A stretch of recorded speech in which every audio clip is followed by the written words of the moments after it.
کرنا that was moral. آپ ساری رات ڈانس کروانا اور تسبیح ہاتھ میں, یہ مورل ہے. اور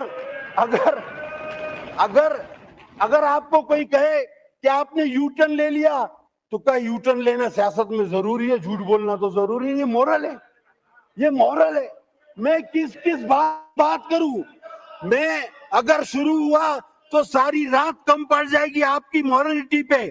میں صرف اتنا کہنا چاہوں گا, ابھی کہتے ہیں کہ یہ غیر جمہوری حکومت ہے, اور بعد میں کیا کہا آخری میں؟ کہتا ہمیں فنڈ دے دو. ابھی یہ بات سن بھائی, غیر جمہوری حکومت, جعلی حکومت, آخری میں بولا ہمیں کے پی کے کو فنڈ دے دو. تو غیر جمہوری جعلی حکومت سے فنڈ کیوں مانگ رہے ہو بھائی؟ کیوں مانگ رہے ہو؟ ایک ہی سانس میں دو باتیں کی کہ غیر جمہوری جعلی حکومت ہے, کے پی کے کو فنڈ دے دو. عقل کی بات ہے یہ کوئی؟ جناب ہم جمہوری لوگ ہیں. ہم نے آپ کو کبھی بھی یہ نہیں کہا اس بینچوں سے. آپ کو یاد ہوگا, ان دوستوں کو یاد ہوگا کہ ان کی حکومت میں ہر دوسرے دن سندھ کے لیے گورنر راج کا نعرہ لگتا تھا. ہر ممبر کھڑا ہوتا تھا, ہم سندھ میں گورنر راج لگائیں گے. ہم آج بھی کہتے ہیں کہ وہ بات بھی غلط تھی, اور اگر آپ کے صوبے میں کوئی اس طرح کی بات کرتا ہے تو وہ بات بھی غلط ہے. ہم آج بھی یہ کہتے ہیں ہم جمہوری لوگ ہیں, لیکن کیا آپ نے اپنی اس غلطی کو اسٹیج پر مانا ہے کہ ہم یہ گورنر راج کی جو آپ کو دھمکیاں دیتے تھے وہ غیر جمہوری تھا؟ ہر آدمی روزانہ دھمکیاں دیتا تھا. ہم نے آج تک نہیں کہا. ہم ہمیشہ جمہوریت پر یقین رکھتے تھے, رکھتے ہیں اور رکھتے رہیں گے, کریں گے. سیاست اللہ اکبر, اللہ اکبر, اللہ. میں ایسی بات کی ہے, آپ تقریر میری ریکارڈ پر ہے, میں نے کسی کو یہ نہیں کہا کہ کوئی ڈانس کر رہا. میں نے کہا آپ ساری رات ڈانس کرے. میں نے کسی پارٹیکولر کے لیے نہیں کہا. وہ مجھے پتا ہے کہ کوئی بھی بہانہ کر کے انہوں نے بھاگنا ہے, اور انہوں نے سچ برداشت نہیں ہوتا نا, سچ برداشت نہیں ہوتا. مجھے پتا ہے کہ انہوں نے بھاگنا ہے, کوئی بھی بہانہ کرنا ہے, تو یہ مجھے پتا ہے. اب ان کی سیاست کیا رہ گئی ہے وہ مجھ سے آپ سن لیں. ان کا ایک ہی ایجنڈا ہے کہ اداروں پر حملے کرو, معیشت پہ حملے کرو. جب بھی آپ دیکھیں کوئی معیشت کی ایکٹیویٹی اس ملک میں ہوتی ہے تو ان کی ہڑتال کی کار آ جاتی ہے. یہ چاہتے ہیں کہ یہ ملک دیوالیہ ہو, خدا نہ خواستہ میرے ملک کو نقصان پہنچے, اداروں کو نقصان پہنچے. اور ان کا مسئلہ صرف ایک ہی ہے کہ ان کو پتا ہے کہ لوگ دنوں میں ان کو بھولتے جا رہے ہیں. پاکستان آگے بڑھ رہا ہے. پاکستان کی لیڈرشپ بلاول بھٹو چیئرمین کی صورت میں آگے بڑھا رہی ہے اس کی لیڈرشپ, اس کو لے کے. ابھی تو اس کو بانگ کے آیا تھا میں, پھر کھول دیا.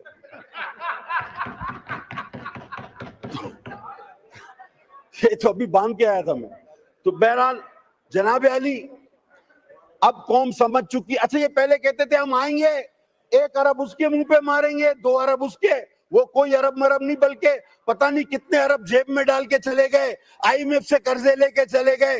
اور یہ اب کس بنیاد پہ سیاست کر رہے ہیں کہ ہمیں کیوں موقع دو؟ آپ نے سارے موقع گنوا دیے. آپ نے اداروں پر حملے کر لیے, معیشت پہ حملے کر لیے, ملک کو تباہی کے دانے پہ لے آئے. آپ نے اداروں پہ 9 مئی جیسے واقعات کر لیے جو انڈیا نہیں کر سکا. اب آپ کے پاس کوئی جواز نہیں سیاست کا, کوئی جواز نہیں سیاست کا. لہذا اب آپ میں دراڑیں پڑنا شروع ہو گئی ہیں.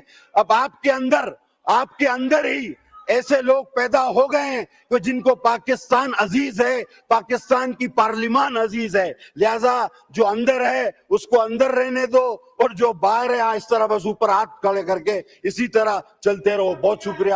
پاکستان زندہ باد. جس کو بہت شرم آ رہی تھی ابھی آپ کی کرسی پر بیٹھا تھا, اس وقت اس کو شرم نہیں آئی, بالکل بھی نہیں آئی, ایک تھوڑی سی شرم بھی نہیں آئی. کیوں نہیں آئی؟ آپ کو اس وقت چادر چار دیواری کا تصور نہیں تھا. جب عید کی رات کو میری بہن کو آپ نے جیل سے اٹھا کر رات کو 12 بجے اڈیالہ جیل میں بھیجا, چادر اور چار دیواری آپ کو یاد نہیں آئی؟ آپ بولیں کہ ہم نے وہ غلط کیا تھا، آج یہ غلط ہو رہا ہے۔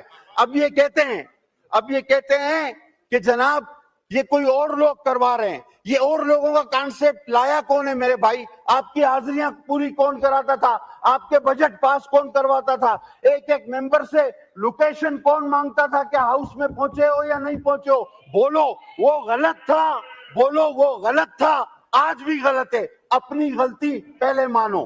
کون کہتا تھا کہ مار دوں گا، توڑ دوں گا، بند کر دوں گا؟ آج جب وہ کہتا تھا کہ یہ کر دوں گا، کسی اور نے کر دیا ہے، تو پھر رونا کس چیز کا؟ جنات کے گھر میں پتھر مت پھینکو میرے بھائی، جنات کے گھر میں پتھر مت پھینکو، بدروہیں نکلیں گی تو بھاگنے کی بھی جگہ نہیں ملے گی۔ اب کہتے ہیں کہ پانچ ممبر ہمارے وہ خرید دیے گئے اور ان کی وفاداریاں تبدیل کی گئی، اور جب 15 ممبر سینٹ کے صادق سنجرانی کو ووٹ دے کر چلے گئے تو ان کے تو ضمیر کا فیصلہ تھا۔ اب ان کو دیکھو، اب یہ بات بنتی ہے۔ اس وقت یہ کہہ رہے تھے کہ ان 15 سینیٹرز کا ضمیر جاگ گیا ہے، اور آج جس کا کسی کا نشان حقہ، کسی کا نشان کرسی، جو آزاد امیدوار تھے، اگر انہوں نے ووٹ دیا کہتے ہیں یہ لوٹے ہیں۔ اور وہ 15 سینیٹر 15 جو سنجرانی کو ووٹ دے گئے، گیلانی صاحب کو وہاں سے ہروایا گیا، وہ ان کے ضمیر کی آواز تھی۔ پہلے کہو کہ وہ بھی غلط تھا، یہ بھی غلط ہے۔ اگر وہ غلط نہیں تھا تو خدا کی قسم یہ بھی غلط نہیں ہے، کبھی بھی نہیں ہو سکتا۔ پہلے اپنی غلطیاں مانو۔ آپ کہتے ہو کہ جناب یہ جمہوریت پہ حملہ ہوا، آپ نہیں دیکھتے کنسنسس کتنی دن چلا؟ آپ نہیں دیکھتے کہ ہم نے ہر جماعت سے بات کی، میرے چیئرمین نے دن رات بات کی، آپ سے بھی بات کی، محنت کی، اس کے بعد ایک پارلیمنٹ کو سپرمیسی ملی جس کا آپ بھی حصہ ہو۔ اور سابق اسپیکر صاحب کو آپ کے توسط سے کہنا چاہوں گا کہ اسی چیئر پر جب ایک دن میں 52 بل پاس ہو رہے تھے، یا جب میری اپنی امینڈمنٹس کو روندا جاتا تھا، میں نے سیٹ پر، اور میں مشتاق صاحب بیٹھے ہوئے گواہ ہیں، میں نے جا کر ان کو اس سیٹ پہ کہا تھا کہ تاریخ اس فیصلوں پہ آپ کے گلے پڑے گی۔ آپ کو وہ وقت بھگتنا پڑے گا کہ جب آپ کو بھاگنے اور چھپنے کی جگہ نہیں ملے گی۔ آپ 5 کی بات کرتے ہو، آپ 5 کی بات کرتے ہو، ارے آپ کے تو 50 لوگ ووٹ دینے پہ راضی تھے، بچا ہی نہیں تھا کچھ پلے آپ کے۔ آپ میں تو دراڑیں اتنی ہیں، اور جو آپ اچھل کر شور کرتے ہیں، جو 2-4 لوگ، کبھی پارٹی ان کو نہیں مانتی تو کبھی پارٹی کو وہ نہیں مانتا، کبھی پارٹی کہتی ہے کہ میرے اس سے کوئی تعلق نہیں، کبھی کہتے ہیں کہ ہمارا سے۔ ان کے اندر تو دراڑیں اتنی ہیں کہ اتنی دراڑیں ہیں کہ 50